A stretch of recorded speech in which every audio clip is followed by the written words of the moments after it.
Okay, so good evening po sa lahat.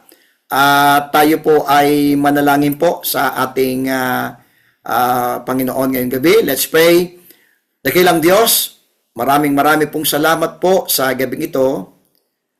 Panalangin po namin ang bawat isa ng mga kapatiran, mga pastors, brethren, workers, Panginoon, preachers na narito, Panginoon, sa aming Zoom meeting.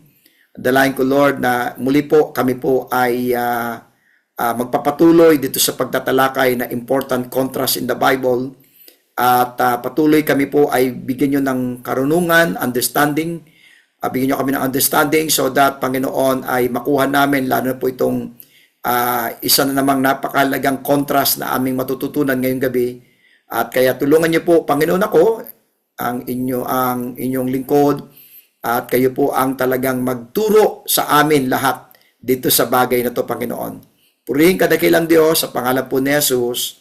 Amen at amen. So muli po mga kapatid ay magandang gabi po sa lahat mga brethren po. Now, ang ating pong contrast number 38 na po tayo ha. Contrast number 38 na po tayo.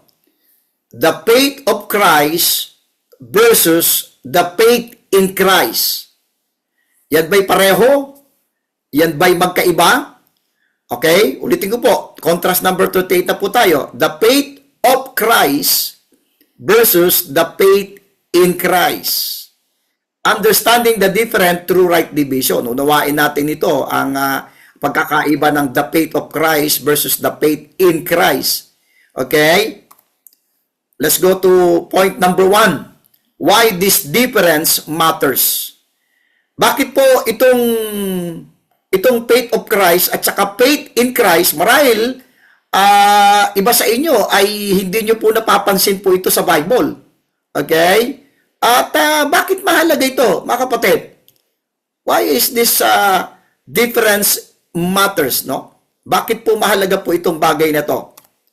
In the scripture, especially in Paul's epistles, we repeatedly see two distinct phrases. The faith in Christ and faith of Christ. Many Christians read them as if they are the same. Yan po yung problema. Pagka binabasa natin yung mga talata na nakalagay by the faith of Christ or faith in Christ, para bang binabasa lang natin na pareho lang ito. Ano po? But in Bible study, words matter. Sa akin po, mahalaga po yung mga salita po sa Bible eh.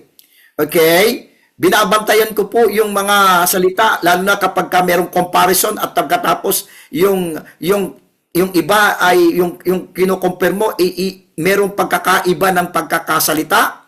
Mahalaga po 'yon. And when God uses different wording, it is because the meaning is different. Nais kong pansinin po niyo. Ulitin ko po yung binasa ko. When God uses different wording, it is because the meaning is different. Magkaiba po talaga yan. Magkaiba yung pagkakasalita, magkaiba po ang kahulugan yan. Yung faith in Christ and faith of Christ. Right division demands we respect the distinction. Kailangan bigyan talaga natin ng pansin. Hindi natin dapat i-ignore yung may distinction na ginawa because our faith is not the same as the faith of Christ. Kaya dapat makita natin ngayong gabi po itong distinction na to. Yung pananampalataya natin ay hindi pareho. Okay? Sa faith of Christ. One refers to what we do, the other refers to what Christ did. Mixing them causes doctrinal confusion about salvation and spiritual growth. Okay. Tingnan po natin number 2, the dangers of new Bible translations. Kapag ka po, sana po ay yung iba po na mga nahuli na pong pumasok dito, ay doon po kasi sa first quarter po natin ginawa po yun eh. Yung pong, tawag doon, yung tungkol sa King James Bible, mahalaga po kasi po yun eh. Kasi tingnan po ninyo, kapag ka ang hawak po ninyo ay modern version, hindi nyo po ma-appreciate yung salitang the faith of Christ. Ulitin ko po, kapag ka po hindi po King James Bible ang hawak ninyo, hindi nyo ma-appreciate yung salitang the faith of Christ. Bakit po? Tinanggal po kasi po ito ng modern version, binago po nila Okay, babasahin ko po sa Romans 3:22. Tingnan nyo po sa inyong mga Bible. Sa King James Bible, kung tingnan po nyo, Romans 3:22. Even the righteousness of God, which is by faith of, hindi faith in but by faith of Jesus Christ, unto all and upon all them that believe, for there is no difference. Sa King James Bible po natin, ang nakalagay po ay faith of Jesus Christ. American Standard Version, Romans 3:22. Even the righteousness of God through faith in. Binago nila Ang nakalagay po sa King James, faith of Jesus Christ. Sa kanila, faith in Jesus Christ. Sa Romans 3:23 ng Revised Standard Version, the righteousness of God through faith in Jesus Christ. NIV, New International Version, Romans 3:22. This righteousness, is given through faith in Jesus Christ. So makikita po natin, mga minamahal, nakakatakot po, no? Dahil binago po tinanggal po yung faith of Christ. Kapag ka modern version ang iyong hawak, tinanggal po yung of Jesus Christ, naging faith in. Mamaya ma-appreciate nyo yung King James Bible kung bakit po. Kapag hindi King James Bible mo, wala na mismo ano ibig sabihin ng faith of Christ. Another verse na lumitaw po yung the faith of Christ sa Galatians chapter 2, verse number 16. Sa King James Bible, babasahin ko po, knowing that a man is not justified by the works of the law, but by the faith of, mahalaga po yun, but by the faith of, hindi but by the faith in, but by the faith of Jesus Christ, even we have believed, andito po yung pag-believe natin, in Jesus Christ, that we might be justified by the faith of Christ. Ayan po, sayang, di ko nag-uwit, dalawang beses po lumitaw yung faith of Christ, and not by the works of the law, for by the works of the law shall no flesh be justified. So, faith of Jesus Christ sa King James Bible. Tingnan yung American Standard Version, Galatians 2:16. Yet knowing that a man is not justified by the works of the law, but through faith in. Tinanggal yung of. Revised Standard Version. Yet we know that a man is not justified by the works of the law, but through faith in Jesus Christ. NIV, Galatians 2:16. Know that a person is not justified by the works of the law, but by faith in Jesus Christ. So kapag ka ang hawak mo ay modern version, mga kapatid, na mismo yung doktrina ng the faith of Christ. Kasi hindi lumitaw sa lahat ng modern version ang salitang the faith of Christ.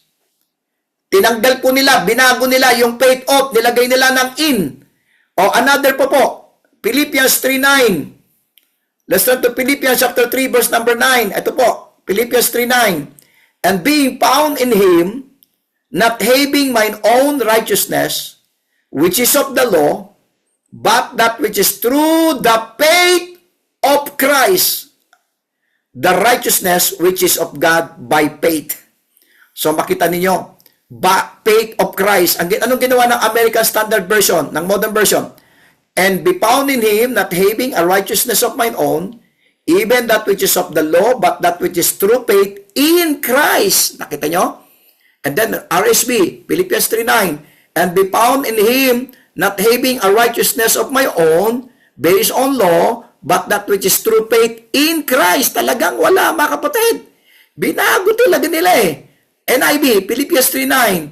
And be found in Him, not having a righteousness of my own, that comes from the law, but that which is through faith in Christ, the righteousness that comes from God on the basis of faith. So makikita po natin, mga minamahal, no? By the way, nakakita ko si Pastor Wilben, nagtanong po kasi siya no? Kung yung faith ba ay gift from God, no? Okay? Dito po ay masasagot po yung kanyang katanungan, ano po? At mahalaga po itong pinag-uusapan natin ngayong gabi.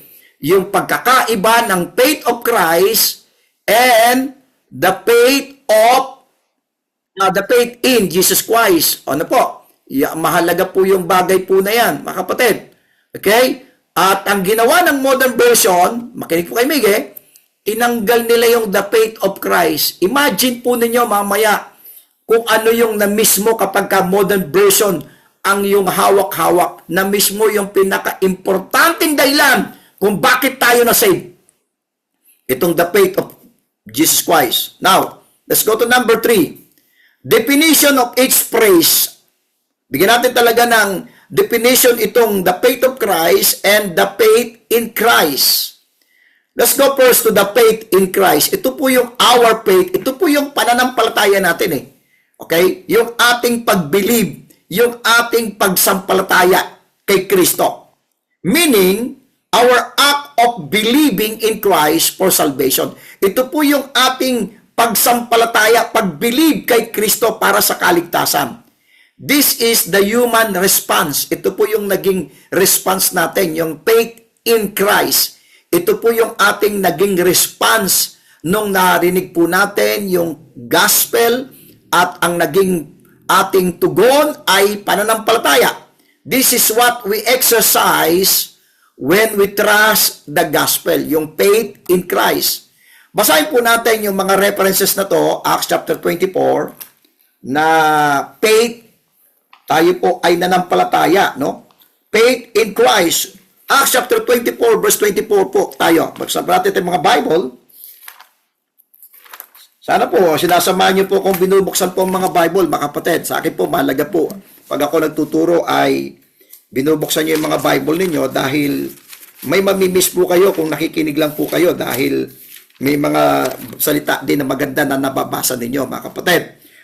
Acts chapter 24, verse number 24. Okay? And after certain days, when Felix came with his wife, Drusilla, which was a Jewess, he sent from Paul and heard him concerning the faith in Christ. So, meron pong the faith in Christ eh. Romans chapter 3, verse 25. The word faith in Christ. Romans chapter 3, basa po tayo ng mga references sa Bible. Okay, yung pananampalataya natin kay Kristo. Romans chapter 3 and verse number 25. Romans 3:25. Whom God hath set forth to be a propitiation through faith in His blood. Okay, through faith in His blood. Okay, to declare His righteousness for the remission of sins that are past to the forbearance of God. Okay, yung ating pananampalataya, okay, in His blood. Why? Why faith in His blood? Because hindi po per se ang historical Jesus yung ating sinampalatayanan, kundi yung Jesus Christ na napako sa krus, shed His blood, namatay sa doon, inilibing at nabuhay na maguli. Galatians chapter 3, verse 26. Galatians chapter 3 and verse number 26 po tayo. So to Galatians chapter 3 and verse number 26. Sabi sa Galatians 3:26, for ye are the children of God by faith in Christ Jesus. So, sa pananampalataya natin kay Kristo, tayo po ay naging children of God. Ephesians chapter 1, verse number 15. Ephesians chapter 1. Let's turn to Ephesians chapter 1 po ang ating mga Bible.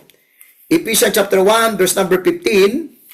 Sabi po sa Ephesians chapter 1, verse number 15. Okay? It says here, wherefore I also, after I heard of your faith in the Lord Jesus, and love unto all the saints. Colossians chapter 1, verse number 4. Colossians chapter 1. Binabasa po natin yung word na faith in Christ. Okay? Colossians chapter 1, verse number 4. Sabi sa Colossians chapter 1, verse number 4, since we heard of your faith in Christ Jesus. And 1 Timothy 3:13. Hindi na po natin babasahin for the sake of time. So yan po yung maraming mga verses po all throughout. Okay? Yung word na faith in Christ or believe in Christ. Okay? It refers to, ano bang tinutukoy ng faith in Christ? It refers to personal trust. Ito po yung ating individual na pagtitiwala believing the gospel, receiving Christ's finished work, our response of faith. Yan po yung faith in Christ. Faith in Christ equals our belief. Ito po yung ating paniniwala, pananampalataya. Okay, yan po yung faith in Christ. How about faith of Christ? Ito po yung kanyang faithfulness. Meaning, Christ's own perfect faithfulness and obedience to the Father. This does not refer to Jesus believing in something. Hindi po ito tumutukoy na yung word na faith of Christ ay meron siyang pinaniniwalaan. Bakit po? Babasa po tayo ng 2 talata. Romans chapter 3, yung word na faith of. Okay? Kailangan ba ni Kristo manampalataya? Yung ba yung ibig sabihin ng faith of Christ? Okay, Romans chapter 3 and verse 3. Babasa po tayo ng talata sa Bible para makita po ninyo. Romans chapter 3, verse number 3. Okay, are you there? Basa po tayo. Sabi sa verse 3, for what if some did not believe? Shall their unbelief make the faith of God the faith of God without effect? The faith of God, ibig sabihin, kung iaano po natin, kung the faith of God, ibig sabihin, ng Diyos, kailangan meron siyang paniwalaan, meron siyang sampalatayanan. No, it talks about God's faithfulness. Okay? At maging doon sa Colossians 2:12, by the faith of the operation. Okay? Hindi po, it talks about yung faithfulness na ginawa ng Diyos upon salvation sa atin. Okay? It refers, itong faith of Christ po, hindi po kayo maigi. Okay, nililaid ko po yung foundation para makita po natin yung isang mahalagang bagay po dito. Ano bang ibig sabihin ng faith of Christ? It refers to Him living a perfectly faithful, obedient, sinless life all the way to the cross. Ang faith of Christ, ito'y tumutukoy sa kanyang katapatan, sa kanyang pagsunod, sa buhay na sinless life hanggang doon sa krus ng Kalbaryo. Okay? Basa po tayo ng mga talata na nakalagay po yung faith of Christ. Basahin po natin po ito dahil ito po yung nawala po. Lahat ng mga verses na nakalagay dyan, Romans 3:22, babasahin po natin, Galatians 2:16, Galatians 2:20, Philippians 3:9, Ephesians 3:12, lahat po yan ay binago ng modern version. And thank God, we still have the perfect word of God. And because of this perfect word of God, matututunan natin ano bang ibig sabihin ng faith of Christ na binago po ng modern version. Okay? Romans 3:22. Punta po tayo sa Romans 3:22. Basa po tayo. Come on. Okay? Buksan po natin itong mga Bible po. Romans 3:22. Sabi sa Romans 3:22, even the righteousness of God, yung righteousness of God, saan manggagaling? Which is by faith of Jesus Christ. Connected po yung faith ni Jesus Christ sa righteousness ng Diyos, at ito ay ipagkakaloob yung righteousness ng Diyos unto all and upon all them that believe.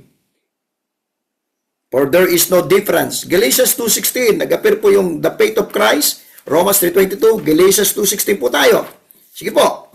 Galatians 2:16. Lahat po ng babasahin natin, katulad kanina, sa ating introduction, tinanggal po ito, binago po ito ng mga modern version. Lahat po yan ay yung mga verses na nakikita nyo sa screen. Lahat po yan ay tinanggal yung of, ginawang in. Kaya kapag ka modern version mo, hindi mo ma-appreciate na may mas malalim palang dahilan ang Bible. Ano ibig sabihin ng the faith of Christ? At ano yung pagkakaiba ito sa the faith in Christ? Okay, Galatians 2:16. Galatians 2:16. Knowing that a man is not justified by the works of the law, hindi ka ma-justified sa works of the law, saan? But by the faith of, okay? But by the faith of Jesus Christ, paano to? Even we have believed in Jesus Christ. So, faith ni Kristo at nanampalataya tayo doon. Okay?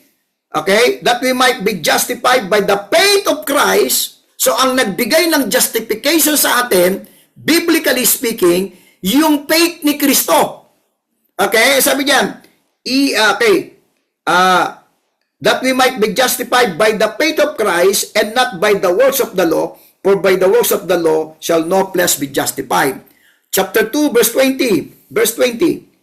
I am crucified with Christ, sabi ni Pablo, listen to this, I am crucified with Christ, nevertheless I live. Hindi lamang na-justified ka sa verse 16 sa faith of Christ, kundi sa verse 20, I am crucified with Christ, nevertheless I live, yet not I, but Christ liveth in me, and the life which I now live in the flesh, I live by the faith. Mamaya, explain ko po ito. I live by the faith of the Son of God, who loved me and gave Himself for me. Alam nyo, tinanggal ito ng mga bagong salin.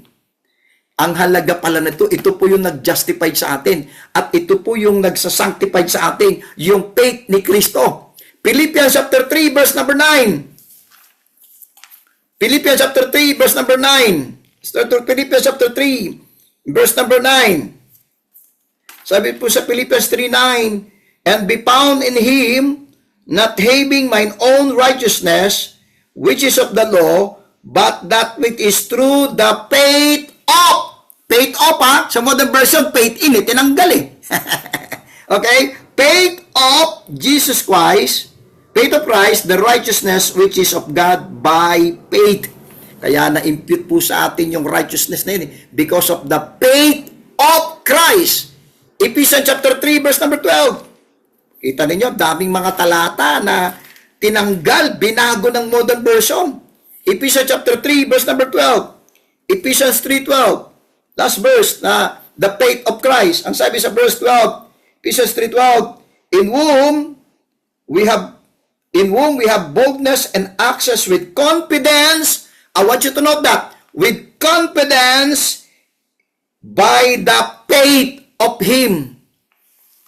Kaya tayo po, alam nyo mga kapatid, kung bakit po hindi po ang kaligtasan ko ay hindi sa pamamagitan ng i-maintain ko to sa aking buhay, kundi kaya po tayo po ay merong eternal security because of the faith of Christ. Okay. Ano ba itong faith of Christ? This is Christ's faithfulness. Ito po yung katapatan ni Kristo. Hebrews chapter 12, verse number 2. Hebrews chapter 12, verse number 2. Start to Hebrews chapter 12, verse number 2. Sabi sa Hebrews 12, verse number 2, looking unto Jesus, the author and finisher of our faith, who for the joy that was set before Him, endured the cross. Christ's faithfulness hanggang doon sa krus ng Kalbaryo. He endured the cross, despising the same, and He sat down at the right hand of the throne of God. Ito pong faith of Christ, this is about His obedience. Okay? Philippians chapter 2, verse number 8. Philippians chapter 2, verse number 8. Philippians 2:8 po. Ito po yung faith of Christ, mga kapatid. Okay? Mag-message lang po kayo sa akin kapag ka po medyo unstable, nakikita ko po unstable po yung aking ang aking daw internet no. So ano lang ha. Sige po. Okay. Dali po His obedience, Philippians 2:8. And being found in passion as a man, He humbled Himself and became obedient unto death, even the death of the cross. Ito po yung kanyang pagiging masunurin sa kalooban ng Diyos. Okay? Hebrews chapter 5, verse number 8. Hebrews chapter 5, verse number 8. Okay? Ito po yung the faith of Christ Hebrews chapter 5, verse number 8. Sabi sa Hebrews chapter 5, verse number 8, though He were a son, yet learn He obedience by the things which He suffered. Ano ba itong faith of Christ? Christ's faithfulness, His obedience, His loyalty. Matthew chapter 26. Matthew chapter 26 po. Punta tayo sa Matthew chapter 26. Imagine mo, tinanggal to sa modern version, na mismo to. Okay? Matthew chapter 26.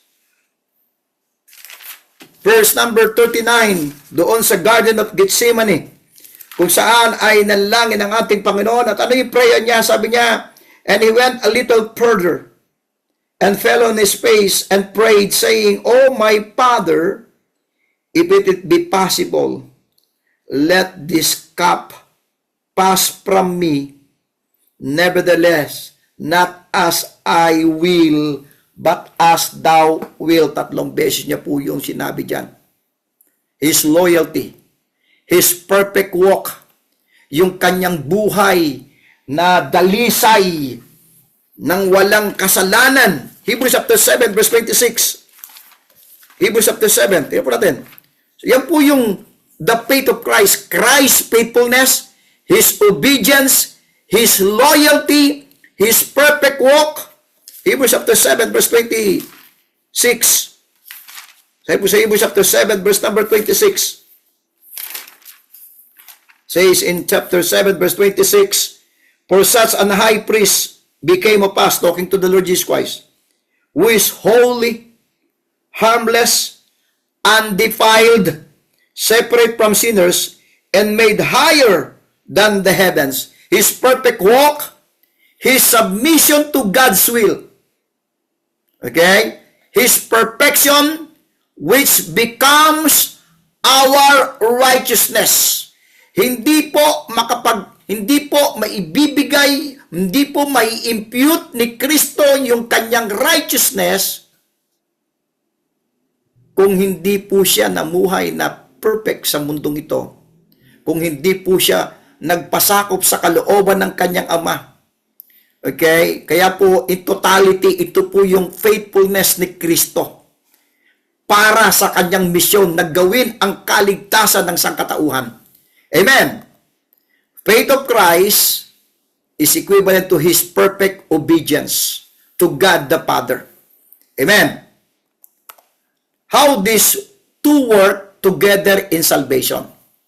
Paano itong dalawang ito, the faith of Christ at saka the faith in Christ, ay trumabaho po ito magkasama sa ating kaligtasan? We are saved by the faith of Christ because His perfect faithfulness provides the righteousness of God accepts. Let's go back to Romans chapter 3 verse 23. Ito po niya, Romans 3:23. O Romans 3:22 po. Sabi po sa Romans 3:22, tingnan po nyo, what's the verse? Tingnan po nyo, buksan po yung mga Bible nyo. Kasi nandito po tayo eh. Ano ang connection nitong dalawa ito sa kaligtasan natin? Letter A, we are saved by the faith of Christ. Ang sabi sa verse 22, even the righteousness of God, which is by faith of Jesus Christ, yung righteousness ng Diyos, ito po ay because of the faith of Christ. Okay? What's this? And unto all and upon all them that believe. So, yung nagbigay ng righteousness ng Diyos, it is because of the faith of Christ. Christ's faithfulness purchased the salvation. Yung katapatan ni Kristo, yung kanyang obedient, yung kanyang pagsunod, yung kalooban ng Panginoon, yung kanyang totality na ginawa hanggang sa krus, ito po ay binayaran niya yung kaligtasan natin. Letter B, we receive salvation through faith in Christ. We are saved by the faith of Christ. Basa pa po tayo, Galatians. Patutunayan ko sa inyo na ang kaligtasan po ay nandoon po sa faith ni Kristo, the faith of Christ. Galatians chapter 3. At na-receive po natin po yun. Okay? Yung righteousness, yung justification, yung salvation, through faith in Christ. Amen. Galatians 3:16. knowing that a man is not justified by the works of the law. Hindi ma-justified ang tao by the works of the law. Paano? Paano siya ma-justified? But by, binabasa niyo ba yung Bible niyo? Galatians 3:16 po tayo, ha? But by the faith of Jesus Christ. So yung justification ng isang tao po, it is because of the faith of Christ. Pero paano ka na-justify doon?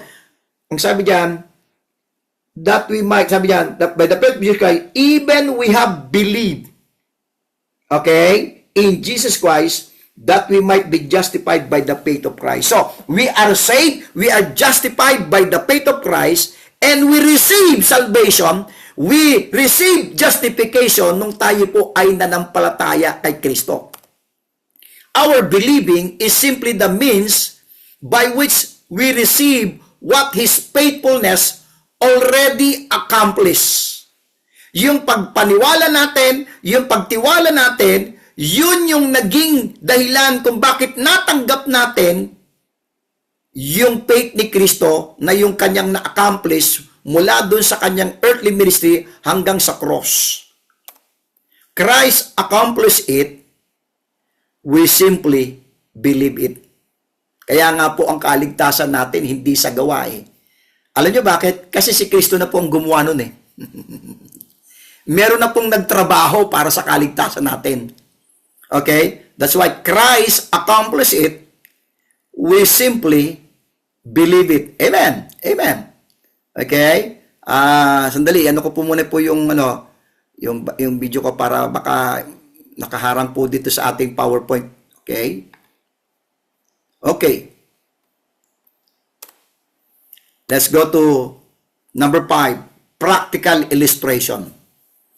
Magbibigay po ako sa inyo ng practical illustration para maunawaan natin yung pagkakaiba ng the faith of Christ and the faith in Christ. Faith of Christ, the bridge was perfectly built. Let's think for a moment bilang illustration na yung bridge ay perfectly na ito po ay naitayo. Okay?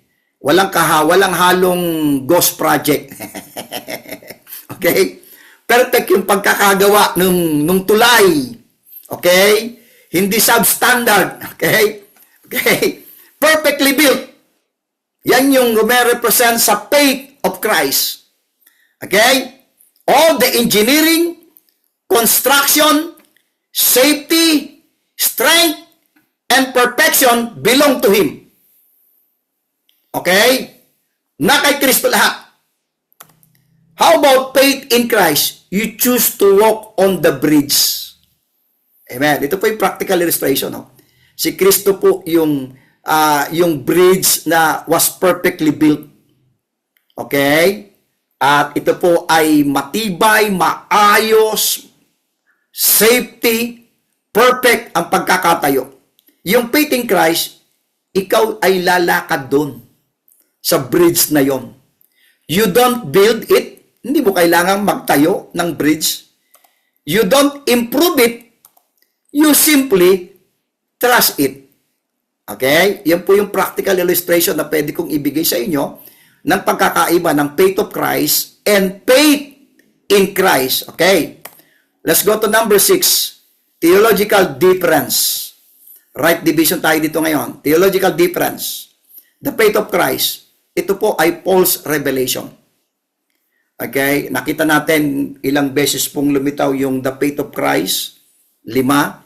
At ito po ay binasa nating lahat sa Pauline epistle po. Bagamat may nabanggit po sa James at saka sa Revelation, yun naman po ay doctrine po yun.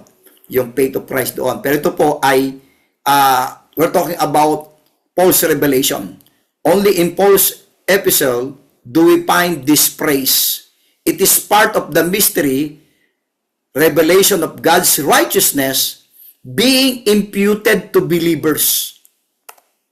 It teaches salvation is 100% Christ's work. Yung faith of Christ, ito po ay nagtuturo na ang kaligtasan ay 100% gawa ni Kristo. Okay? Righteousness is not earned by our faith. Righteousness, hindi po tayo naging righteous because of our faith, kundi inimpute po yung righteousness yan sa atin. Okay? Inimpute po yon. At paano po lumitaw yung righteousness? Sa Romans 3:22, by the faith of Christ. Okay? God accepts Christ's faithfulness, not ours. Okay? Tinanggap ng Panginoon yung kanyang faith of Christ or Christ's faithfulness. Hindi po yung atin. Okay? Salvation is secure because it depends on Christ, not us. Kaya po, nakakasiguro tayo na yung kaligtasan natin ay secure. Why? Dahil ang kaligtasan natin ay nakabase sa ginawa ni Kristo. Hindi po sa ginawa natin. Balikan natin yung Galatians 3:22. Once again, Galatians 3:16. I'm sorry. Galatians 3:16. Chapter 2, verse, Galatians 3:16 po muna. Galatians chapter 3, verse 16. Okay? Ang sabi diyan, knowing, are you there? Galatians 2, chapter 2 po, verse 16. Knowing that a man is not justified by the works of the law. Paano? Paano ma-justify? Ang tao, hindi pala sa gawa, hindi pala sa batas ng gawa, sa gawa ng batas o batas, but by the faith of Jesus Christ. So, ang kaligtasan natin ay secure because of the faith of Christ. Okay? At paano na pa sa atin yun? That we, when, basahin ko ulit, medyo nalito akong konti. Knowing that a man is not justified by the works of the law, but by the faith of Jesus Christ, even we have believed in Jesus Christ. Salvation is secure because it depends on Christ, not us. How about faith in Christ? Ito po yung human response. Yung faith of Christ, ito po yung revelation kay Pablo. Ito pong faith in Christ, human response po natin. This applies everywhere the gospel is preached and people must believe. It teaches man's responsibility to trust the gospel. Ito po yung part ng other side ng kaligtasan natin is tayo po ay magtiwala doon sa ebanghelyo na si Kristo ay namatay, inilibing at nabuhay na maguli. Believing the message. Personal response to God's grace. Ito po yung faith in Christ. Receiving the gift made available by Christ. Why? Dahil po sa faith of Christ. Now, why do many Bible versions remove the faith of Christ? Okay, number 7 na po tayo. Point number 7 tayo. Bakit majority ng Bible versions ngayon ay niremove yung faith of Christ? These modern translations tend to change faith of Christ to faith in Christ because they interpret it rather than translate it. Ang nangyari po kasi, dahil hindi po sila naniniwala yung mga translators na yan, na mga nag-translate ng modern version, na merong salitang faith of Christ, instead na i-translate nila ito, in-interpret nila na ito'y faith in Christ. So, ang problema ng mga modern version, it's not a translation, it's not a version, it's a interpretation ng mga nagsalin. Okay? I have a series of messages about that. Interpretation po nila, majority po ng laman ng modern version, it's not a translation actually per se. Yung NIV, yung lahat ng American Standard Version, ito po ay merong interpretation po silang in-insert dyan. Kaya tinanggal nila yung faith of Christ dahil una, hindi sila naniniwala. Ano ba itong faith of Christ? Meron walang pananampalataya si Kristo? That's why tinanggal nila, ginawa nilang faith in Christ. Another thing, bakit po tinanggal nila ito? King James translators preserve the distinction. And thank God. Pinreserve po sa Word of God yung distinction ng faith of Christ at saka faith in Christ. Modern translations blur Paul's doctrinal emphasis. Ang problema ngayon, nawala, na blur, nagkaroon ng hindi naging klaro. Tuloy sa mga nagbabasa ng Bible kapag modern version na meron mahalaga po sa faith of Christ.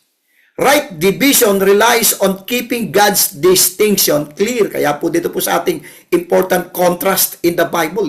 Mahalaga po ito. Things that are different are not the same. Let's go to number 8. Let's go to deep doctrinal significance. Medyo laliman natin ng konti po itong the faith of Christ versus the faith in Christ. Our salvation does not depend on our weak, imperfect faith. Medyo, okay? Mahalaga po ito. Alam po ninyo, ito po yung, even a small, trembling faith in Christ is accepted because it rests on the perfect, unwavering faith of Christ. Kaya, di ba, dumarating po sa atin, may mga turo po sa Bible, makikita mo sa Bible, merong unwavering faith, small faith, little faith, di ba? At nagbabago yung faith ng tao. Pero yung faith of Christ, yung bridge po yan, naka-erect na po yan, complete na po yan, yung trabaho na ginawa ni Kristo. Our standing before God is based on Christ's performance, not ours. Yung ating kalagayan, yung ating katayuan sa harapan ng Diyos ay nakabase sa the faith of Christ, yung kanyang ginawa, hindi po sa atin. Kaya hindi po tayo ang magme-maintain ng kaligtasan natin. Hindi po tayo naligtas sa gawa at hindi rin po tayo mame-maintain ng gawa ang kaligtasan natin. And thank God for the faith of Christ because ito po ay secure po tayo. Our faith does not make us righteous. Christ's faithfulness is the righteousness imputed to us. Let's turn to 2 Corinthians 5:21. 2 Corinthians 5:21. Kung imagine mo, gagawin mong isa yung faith of Christ, gagawin mo parehong faith in Christ na wala ng faith of Christ. Ang laki po ng na-miss ng mga tao. Okay? 2 Corinthians 5:21. For he hath made him to be sin for us, who knew no sin, that we might be made the righteousness of God in him. Tayo po ay nagkaroon ng righteousness in him. Why? Because of the faith of Christ. The ground of salvation is Christ's obedience. Okay? Sabi sa Romans 5:19, basahin po natin Romans 5:19. Romans chapter 5, verse number 19. Romans chapter 5 and verse number 19. Sabi po sa Romans 5:19, for as by one man's disobedience, many were made sinners, so by the obedience of one shall many be made righteous. Amen. The ground of salvation is Christ's obedience to God the Father, na siya po ay mamatay sa krus ng Kalbaryo. Kaya nga sa Hebrews chapter 12, okay, despising the same. Ang sabi diyan sa Philippians, mas maganda basahin po natin sa Philippians. Okay? Philippians chapter 2. Balik po tayo sa Philippians chapter 2. Sabi po sa Philippians chapter 2, verse number 8. Philippians chapter 2, verse number 8. And being found in passion as a man, he humbled himself and became obedient. I want you to note that. And became obedient unto death, even the death of the cross. Amen. Number 4, assurance comes from Christ's perfection, not the strength of our belief. Yung katiyakan ng ating kaligtasan comes from Christ's perfection, not the strength of our belief. The believer's salvation rests on Christ's perfect life, Christ's perfect obedience, Christ's perfect sacrifice, Christ's perfect faithfulness, not on emotional confidence, performance, works, spiritual consistency, and human effort. Hindi po doon naka-rest yung ating kaligtasan. Yung katiyakan ng kaligtasan natin, okay, nakapatong sa Christ's perfect life, sa kanyang perfect obedience, sa kanyang perfect sacrifice, sa kanyang perfect faithfulness. Yan po yung the faith of Christ. Okay? Not on emotional confidence, performance, works, spiritual consistency, human effort. Okay, let's go to number 9. Let's go to summary chart. Okay? Dito po tayo sa summary chart po, mga kapatid. Yung category, tinan po yung category, source, nature nitong faith of Christ at faith in Christ, yung source po ng faith of Christ at saka ng faith in Christ, yung action sa faith of Christ and faith in Christ, yung role ng faith of Christ at saka faith in Christ, yung security. Okay, yan yung category. Binabasa ko po yung category dyan sa may left side po. Tinan po nyo. Yung security, faith of Christ and faith in Christ, location in the scripture, yung faith of Christ at faith in Christ, yung focus ng faith of Christ at faith in Christ. So yung source, let's go to the source. Yung faith of Christ, ang source po si Kristo, Christ. Siya po ang pinagmulan nito. Okay, kaya nga po, faith of Christ eh. Let's read once again. Okay, basahin po natin. Galatians chapter 2. Galatians chapter 2 po. Sige, once again. Galatians chapter 2. Okay. Tignan mo ha. Maganda Galatians 3 po. Si Kristo po ang pinagmulan eh. Let's read Galatians chapter 3 verse 22. Hindi po natin nababasa po ito eh. Okay, tignan po nyo. Siya po yung source eh. Okay, are you ready? Galatians 3:22. But the scripture hath concluded all under sin. What's the verse? Tingnan po nyo. That the promise by faith of Jesus Christ might be given. Okay? Yung faith of Christ, ibibigay. So, siya pong source. Might be given to them that believe. So, ang ibinigay sa'yo, yung totality ng faith of Christ, na yan po yung kanyang obedience, yung perfect walk, yung kanyang faithfulness, at yung kanyang perfect sacrifice. Ang source po ng faith of Christ si Kristo. Ang source po ng faith in Christ, tayo, ours. Sa atin po yun, personal faith po natin, yun po yung response natin. Okay? Hindi po galing sa Diyos yun. Sa atin po nagmula yun. Yung faith of Christ, ito po yung gift. Amen? Ito po yung gift. Pero yung faith in Christ, ito po yung galing sa atin. Okay? Ito po yung ating response. Okay? Nanggaling po sa atin po yun, sa ating puso po. Now, yung nature po ng faith of Christ. Perfect, sinless, obedient faithfulness. Okay? Yan po yung nature ng faith of Christ. Perfect, sinless, obedient faithfulness. Amen? Yung nature ng faith in Christ, ito po yung trust, belief, response. Okay, nakita niyo po, no? Yung pagkakaiba. Yung action, Christ accomplishing salvation. Siya po yung nagtrabaho nito. Kaya nga, it is by grace, not of works. Sabi sa Ephesians 2:8 and 9, for by grace are you saved through faith, and that not of yourselves. Why? Because si Kristo pong nag-accomplish ito eh.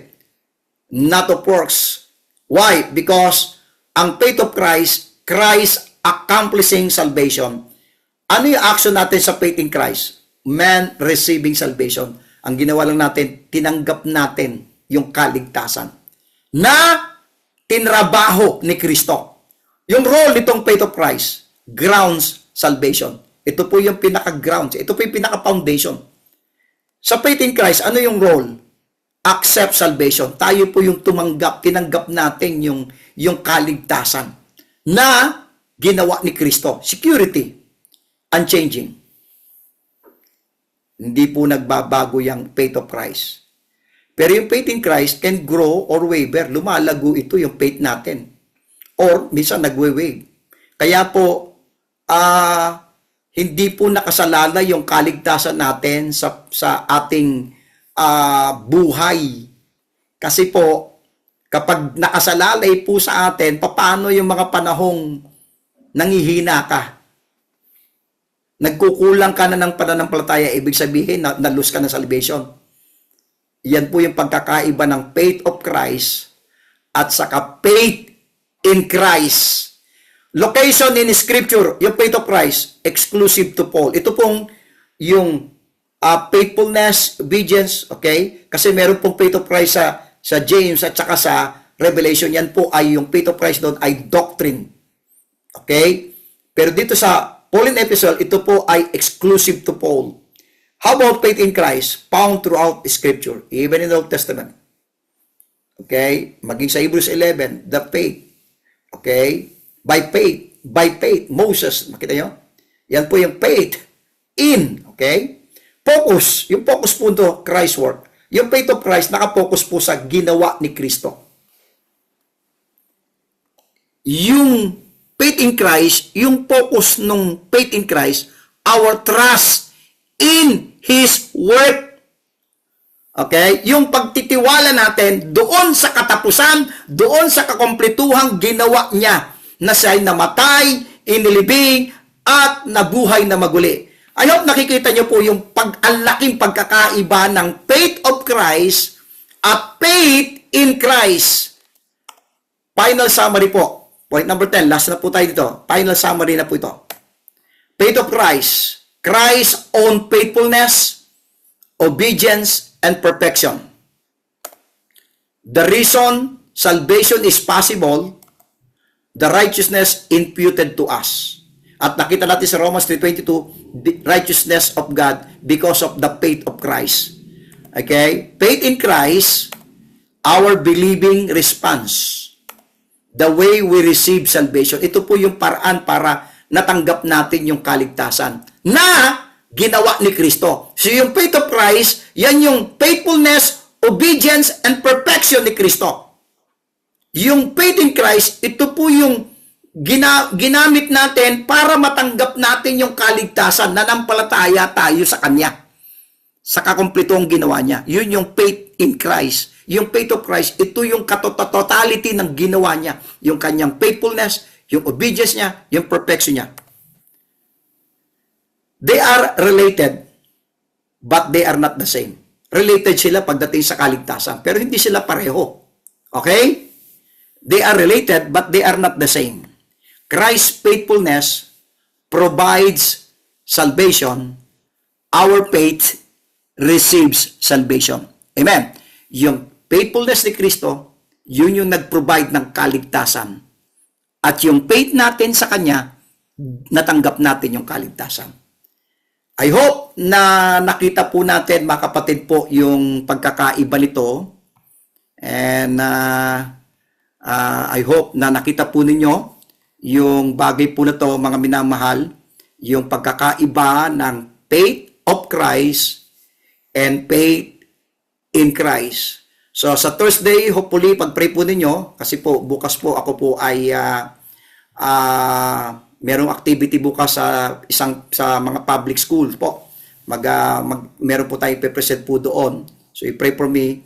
So ang pagkakaiba naman ng by faith, through faith. Sabi sa Ephesians 2:8 and 9, for by grace are you saved through faith. Okay? Ano yung pagkakaiba ng by faith at saka ng true faith? So pray for me, no? At yan po yung ating tatalakayin po next ating pong pagtatalakay po, mga minamahal. So with that, maraming salamat po, mga minamahal, sa gabing ito. At sandali po, i-stop ko muna yung recording.